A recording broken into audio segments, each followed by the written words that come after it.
Since childhood we are taught that we should never eat anything given by a stranger, and neither should we tell them anything about ourselves. But what if you ignore both these things? Today's story is a true incident that happened with 16-year-old Kara Robinson, who is a normal girl like you and me, but Kara is very mature mentally. We see her at her friend Jessie's house. Both of them stayed overnight last night because Jessie's parents are not at home. Meanwhile, it comes to her mind that she should go to her other friend Clara's house to stay because her house is very big, but for that she will have to ask permission from her mother. They start working on it, and Kara calls her mother Sarah, who is a working woman. She never refused her daughter for anything because she knows that she has grown up and she will not do anything that will harm them. It will feel bad. Until date, Sarah has never done anything like this. Well, that is why she gives permission, and on the other hand, Jessie's mom also agrees. Sarah goes to the washroom as before, and Kara goes out to fill water in the floors. During this, she notices that a black sedan is repeatedly roaming around that house, but then she ignores it.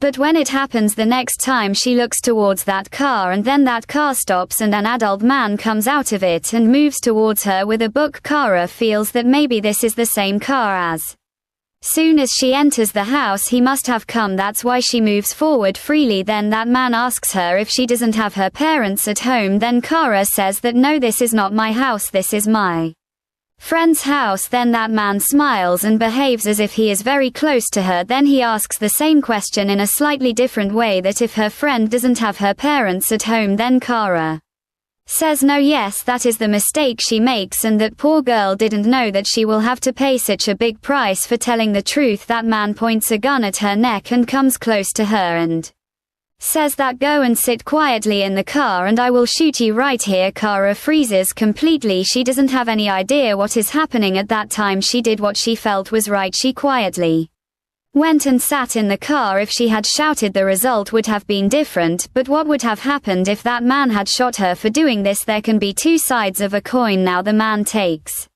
the car and leaves from there, and Kara starts crying in the trunk. She was unaware of what is going to happen next. Once the car stops at a hill, after some time she tries to run away, but she does not have the courage to do anything. Meanwhile, the man comes and ties her hands and legs and makes her sit inside a tube. After that he leaves for his home, and from here some such pages are going to be added in the book of Kara's life, which she will read every time and will curse herself that she wishes she had shouted that day. As soon as she comes out after taking bath, she sees that Kara is not there. Water is running out. She cannot go anywhere without telling. She was feeling some bad wipes. That's why she calls her mom and tells everything, who without any delay complains to the police, who reaches Jessie's house, but the police were not believing her. They felt that she ran away from home on her own or went somewhere with her boyfriend. Now here Sarah calls Ryan also and asks him who is Kara's boyfriend, but he denies that nothing like this happened, but still he was not ready to believe. On the other hand, Kara had reached home and that man takes her out of the tube and he takes her to the bedroom, where Kara notices that there are a lot of strange things lying there which can be used to trouble someone. After this, the man brings a notebook and starts asking her questions like her parents' names, her address, their phone number, how much education she has, is she a virgin, everything. He even asks her body measurements. We can clearly see the brutality in the eyes of that man. He was not taking any oath to prove how crazy he is. He is after girls, knowing that Kara is of his daughter's age. Well, Kara tells him everything. Then the man says that now you will have to agree to whatever I say, and you will have to call me mister. If you try to run away or do anything wrong, I will shoot you. Hearing this, Kara gets scared, but then the man does something with her whose wound Kara will probably remember all her life. There were tears in Kara's eyes. She tries to stop him again and again, but he was not going to agree. After everything is done, when Kara comes to her senses, she notices that there is a female comb in the room with hair on it. There is some cream which girls use. She was confirmed that there is definitely a girl in this house. After this, he takes her outside and makes her sit on the sofa and starts talking to her. He watches some adult movies. Meanwhile, Kara starts thinking that how she has to get out of here, because the more time she spends here, the worse it will be for her. That guy is following her like a shadow. The only gap she is getting is of 2 or 3 minutes, but this gap is not enough for him now. Kara was waiting for the right opportunity, the right time. She first wants to know about him. What is his name? What does he do? Why is he doing this? That is why she starts talking to him and pretends that she likes all this. It seems he is enjoying it. That's why he tells his name as Johnny and he is a shop owner. When Kara asks about his family, he silences her. He is not that stupid. He knows very well what she wants to know. That's why he assures her that when I get bored of you I will leave you, but I don't know when that will happen. But if you go after the police after getting free, then first of all I will do something with your mom that she will not be able to show her face anywhere. Now a few hours have passed. He again takes Kara to the bedroom and it is about to be evening, but now Kara has understood him. That's why her next step is to observe all the things in that house, so she follows all his orders. Johnny also thinks that she is a small girl. What will she do?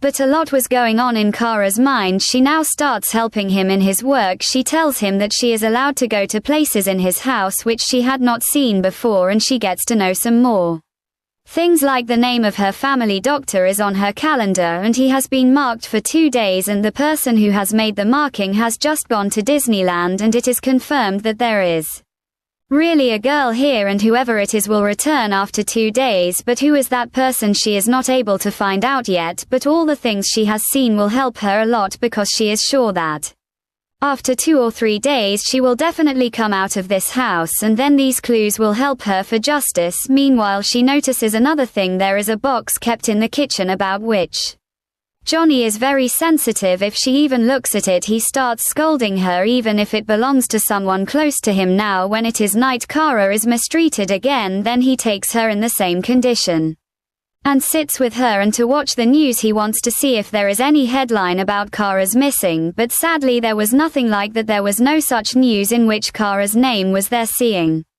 which he tells her that, see, no one cares for you, that's why no one cares about you, seeing which Kara also breaks down because she has lost her husband. More than 12 hours have passed, and during this time we see Sarah on the other side, who is trying every trick to convince the police that whatever has happened is actually true. Something very bad has happened to her daughter. She also connects with every source of hers and asks for their help, but no one listens, and then finally an old policeman writes her report and the scene starts again on Kara, for whom the scariest night of her life is going to be. Johnny lets her go to the washroom, and that too alone. This was the right opportunity for her to escape, but she doesn't know why she doesn't do so. Maybe it's not the right time, it's too late, and who will she ask for help from outside? That's why she waits for the morning. But after spending too much time in the washroom, Johnny tortures her more and locks her in the same tub again and puts a gun on her head and threatens her that if she tries any trickery, I have recorded everything and I will leak it. Kara apologizes, but she gets her punishment. Johnny troubles her with some strange things. Then he ties her hands and legs and makes her sleep close to him. Now Kara falls asleep in a short while because she has suffered a lot today, but in the morning she feels sleepy. As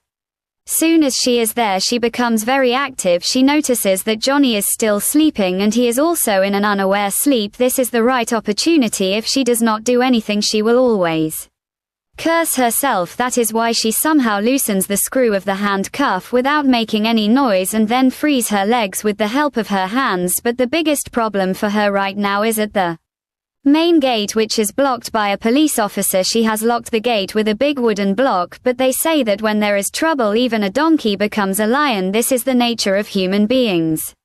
When they are in trouble, they use their strength, which they had saved their whole life here. Kara also uses the same and with all her might remove the wooden block so that finally the gate opens and she is now under the open sky. But now is not the time for her to be happy because Johnny can wake up any moment and he is so crazy that if he sees her running he will shoot her from behind. That is why Kara immediately goes to the road and seeing an approaching car, she stops it. She asks for help from the people sitting inside. They agree. In the next scene we see Kara in the police station. There everyone was behaving as if no one knew her. She tells everyone that she has been missing for the last 18 hours. What is that you guys are doing this? After this she tells them everything and then calls Sarah also and gives her the information. They tell that they brought Jakara here and the police questioned a man there. According to them, there is no such person there. Kara comes out of the car and says That he has a lot of bird buds. He always keeps his window closed. He also has a black sedan, and the man understands who she is talking about and takes her near her house, but by then he had fled, which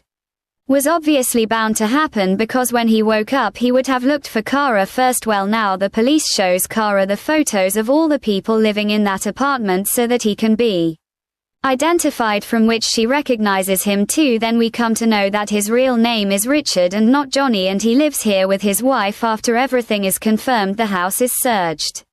Everything told by Kara turns out to be true. Everything was the same. And then, friends, it is the turn of that box about which Richard was very sensitive. When the police opens it, then it is found that Richard has a box, so you are shocked. Actually, Kara was not the first victim who was facing all this. In that box were broken dreams of girls of many ages who were troubled by Richard every day. Who knows how many of them might have killed themselves, or Richard might have killed them. Police also got some newspaper cuttings in which there was a print about her who was missing years ago. Now, seeing the seriousness of this case, a new officer joins the case whose arrival made the work even faster. On the other hand, Kara is brought to the hospital to know if she has suffered any injury, but thankfully there was nothing like that. But how long will that wound, which is internal, take to heal? This question keeps coming to Kara's mind again and again. When she meets her mother, they hug her tightly and cry a lot. Meanwhile, a lady cop comes there and knows some more things, like what all she saw. Kara starts telling everything in detail. She even remembers the number of her family doctor.